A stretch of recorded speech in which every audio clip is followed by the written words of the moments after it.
Hey, what's good, y'all? It's Lucky Luch here. Welcome back to my room and my YouTube channel. I just finished my first read of 2026. Woo! The book in question, Recursion by Blake Crouch. If that name sounds familiar, I did mention a couple of his books in my video about making reading fun again. And y'all, this book is an absolute ride. It is crazy. I've read two of his novels before, in Dark Matter and Upgrade. It's so cool how he can keep on playing around with these themes of morality, timeline, or timelines, exploring timelines, and still make it cool. I guess I give a little bit of an exception to Upgrade, which is more on the morality base. It's not so much timeline based. But either way, just being able to explore science that can seem somewhat reasonable is just very cool. In each of the situations that our characters are put in, it's almost immediately happens. So I also love the lack of exposition because it allows the book and the story to explain itself without us,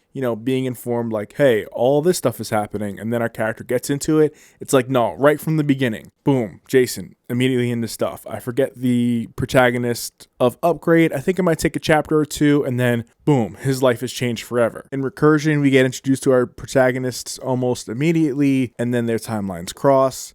Okay, so I wanted to use a video I made from TikTok to help explain the plot. However, the audio sounds absolutely horrid. So I'm going to go vertical to try to emulate the same energy and hopefully explain this without messing it up a bunch of times.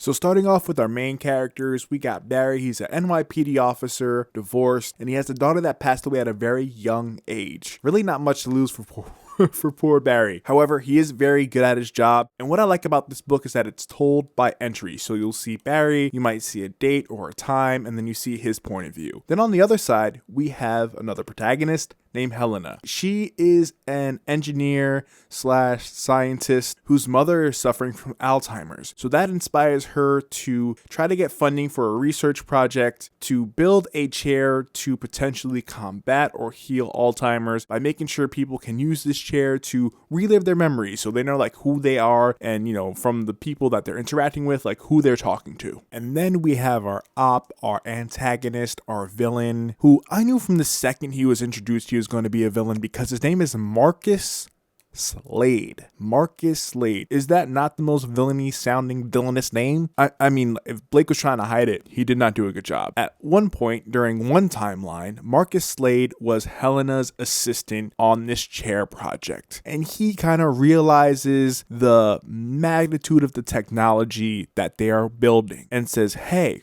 my life isn't that great. It's not what I wanted it to be. So I'm going to kill my boss and use the chair. But he's not using the chair to relive his memories. He's using the chair to travel back in time and get a do-over at life. Now, this sounds simple until you realize that there are these things called dead memories. So let's say I'm recording this on February 16th, 2026, and I want to go back to January 1st, 2020. While I relive my life and finally get back to this very date that I'm recording this video, February 16th, 2026, all the memories of the timeline I left come back because this is the date that I used the chair to go back in time. Now, this is not so good because not only does it affect the memories that you have, it affects the memories of everybody. Everybody. And so what's dangerous about these dead memories is that they come out of nowhere and people are reliving lives and are remembering things that they've never done in their lives, and it drives them crazy, which then leaks out into other points of society where people can now get a hold of the technology of the chair and eventually leak it out, which then causes people to not trust the government, not trust each other. It causes things to shift so much that buildings appear out of nowhere. People remember things out of nowhere that, once again, they weren't supposed to remember, and it all ends in nuclear war. So by the time I got up to this part of the book, I thought it was going to be Helena and Barry trying to stop Slade from doing time traveling stuff. But now it's Helena and Barry trying to stop nuclear war, trying to stop the chair from ever getting made. But the obstacle that they face is that whenever they get up to the point of the timeline where they use the chair, the dead memories return, so they can't stop the leaks no matter how hard they try. And this is where the love story comes in. So at this point, Helena's the one using the chair to go back and create different timelines and try to find the one where they can get to the solution. And who is the only person she could trust? Who is the only person that she can work with? Barry. And so their relationship, each timeline gets deeper and deeper and deeper to the point where they profess the love that they have for each other in every timeline, because they wind up living these long periods of life together and then reset. And then live another long period together and reset. And they do this about maybe 7 or 8 times throughout this book. But prior to this, Helena has used the chair more than once. So they keep on using it. They keep on falling deeper in love with each other. It gets to the point where they both want to give up, or at least one of them wants to give up. And they keep on saying, no, I will keep on doing this with you until we get a solution. I will love you the same in every different timeline. I don't care. Like, this is one of the best things to ever happen to each of them. Their love is so strong, it transcends all the various timelines. And then we get to a timeline where Helena and Barry build a chair on Antarctica, far away, remote. And at this point, like, everything's changed. There's like subtle differences in their characters and their mannerisms. Helena winds up passing away. And so Barry, out of solutions, pretty much almost out of time, takes sleeping pills and goes to rest beside the grave of his lover. Till he realized something that Slade told him on how to stop him, which is you have to go back to the timeline where this all started, the OG timeline, where we find out that Barry is a detective, lost a daughter very young, and is divorced.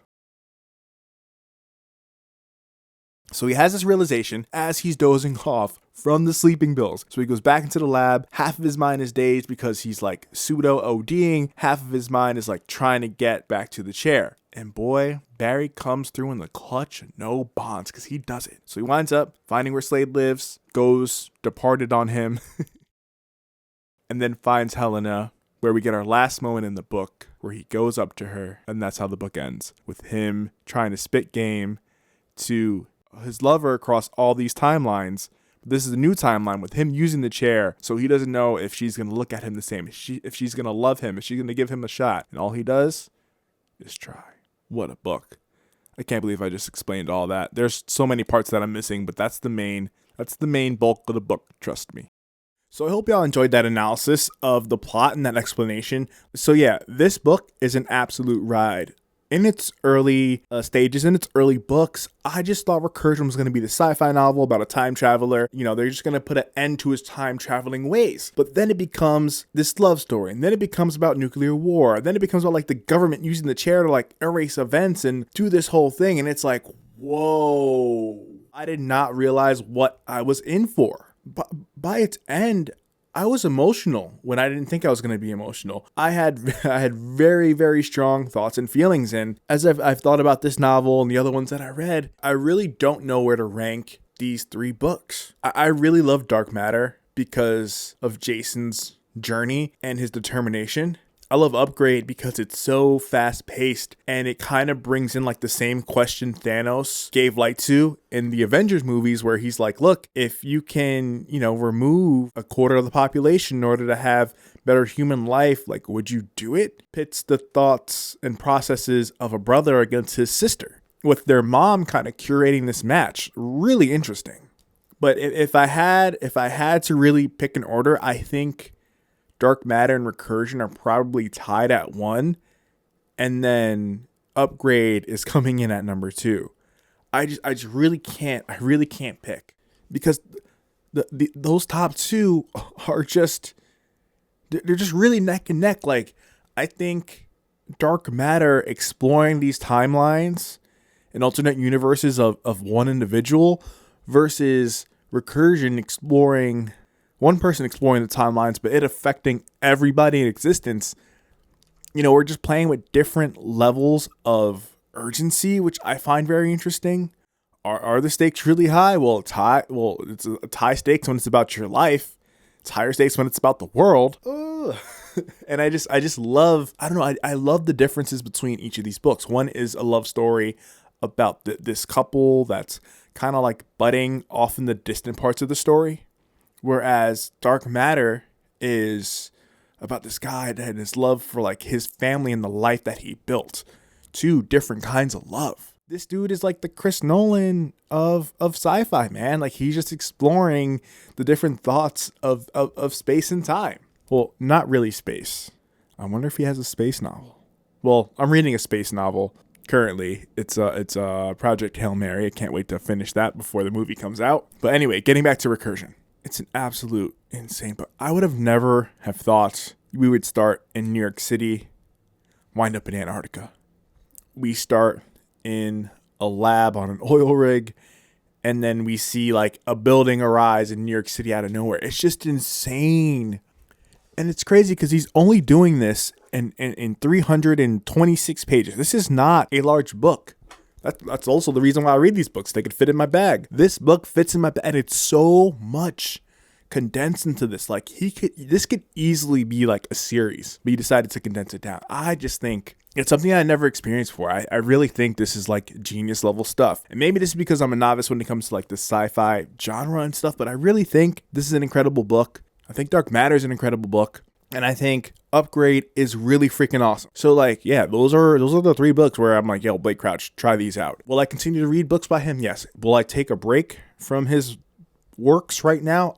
Absolutely. My mind has been in an absolute pretzel since reading these 2 fucking books back to back, okay? But yeah, I have nothing but really good things to say about this book. Good things to say about Blake Crouch overall, and I will continue to explore his works as I explore the wonderful world of sci-fi literature. So let me know your thoughts about Blake Crouch. What's your favorite book? Maybe your least favorite book? What are your thoughts on Recursion? Feel free to drop a comment, like, subscribe, and post every Tuesday. Thank you so much for being here. I really do appreciate you donating your time, and I'll see you soon.